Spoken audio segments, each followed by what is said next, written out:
exercises for shoulder impingement. So the first one we're going to do is a chest stretch using a doorway. You're going to take your arm up to a 90-degree angle, bending the elbow, and the upper arm is going to be extended up.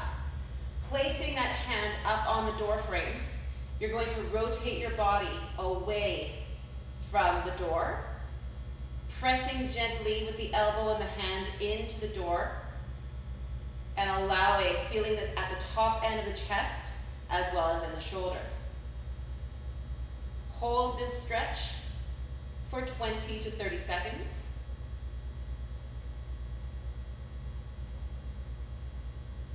And release. You can do this on either side. If you don't have a door frame to work with, you can still use a wall, but you won't have the same kind of stabilization. So make sure you really press the elbow and the hand into the wall as you gently turn away from them. Keep the shoulder down and the back nice and straight. From there, you're going to take your hands, walk them up, and step your feet away from them, dropping the scapula, so the shoulder blades, down and past the arms, so you're really stretching at the top end of the shoulder.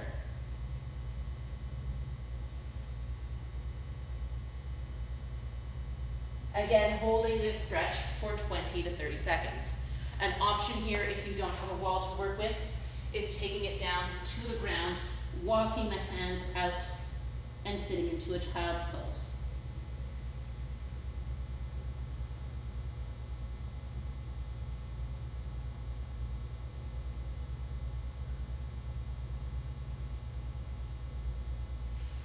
Finally, from here, we're going to do a stretch for the shoulder, taking them behind the back. So bringing both hands behind your back, one hand will rest upon the other forearm, holding here, aiming to try to get your fingertips as close to the elbow as you can on both arms, holding here for 20 seconds.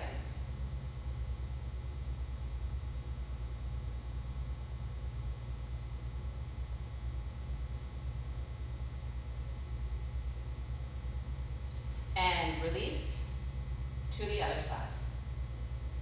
Keep the shoulders down, shoulder blades are back, chest is tall.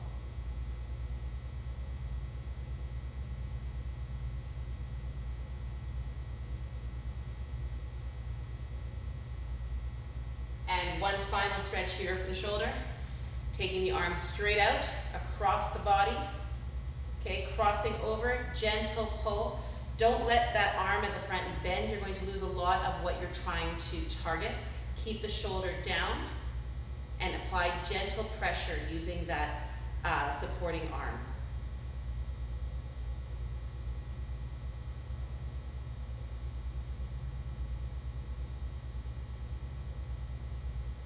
Again, about 20 seconds per hold here, and we'll switch sides.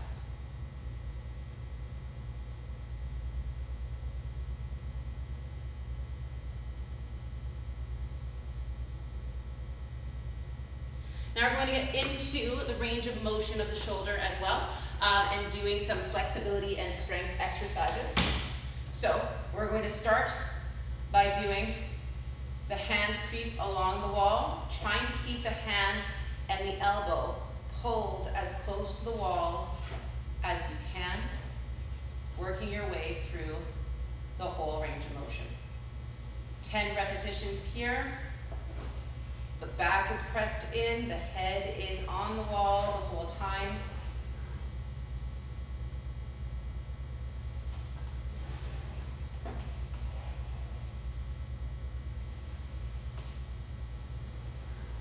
For 10 different sets.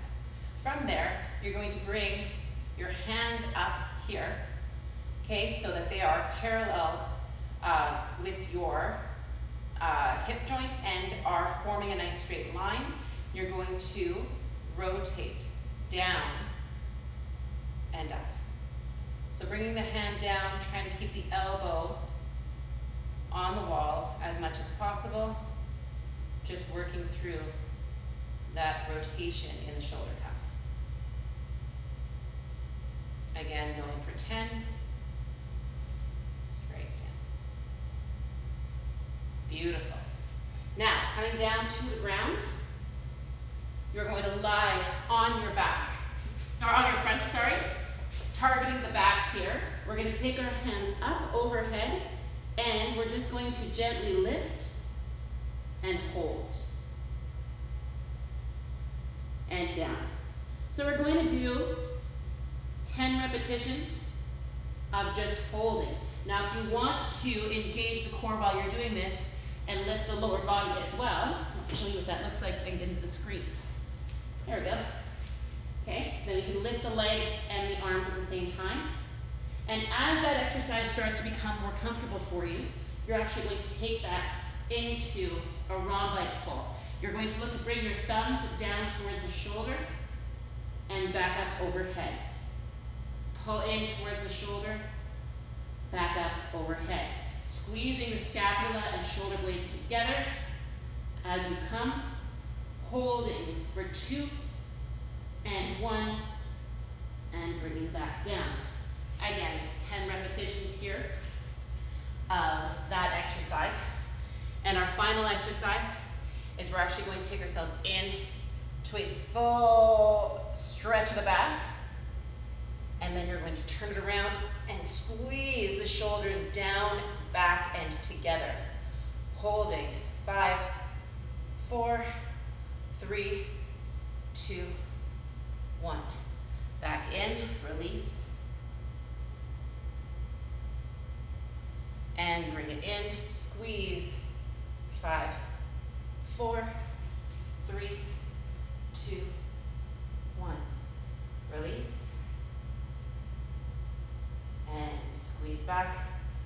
5, 4, 3, 2, 1. So again, about 10 repetitions of that.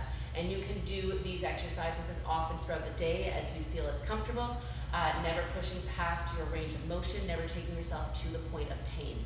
Now there's one more that you can also do. I'm just going to move my camera here. Hi. Over this way. So you can see what I'm doing. What I'm going to do is I'm going to find a chair that is about standing height, okay, so about at my hip.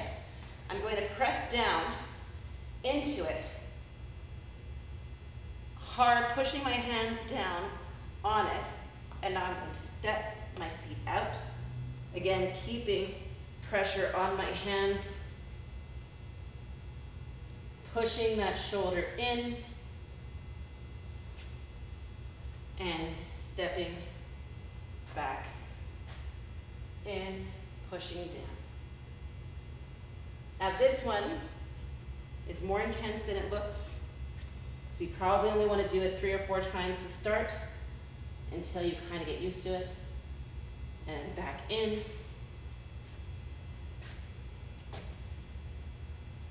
Make sure you keep those shoulders down and away from the ears.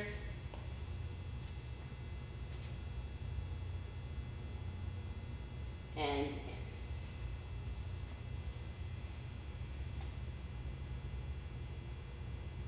There you go. We'll start there. Let me know if you have any questions. Hopefully we'll see some improvement in a couple of weeks. What you're looking for is a decrease in pain, but more importantly, an increase in the feeling of flexibility and range of motion of the joint. That you should be able to feel a strengthening as you're going down through the lower portion of your back in the spine, this portion here, the rhomboids. We're going to be looking to stabilize that. And once these start to feel really easy and no longer effective, then we can progress into some more deep stabilizer work and core work to make it even more effective for you and prevent further issues. So, all right.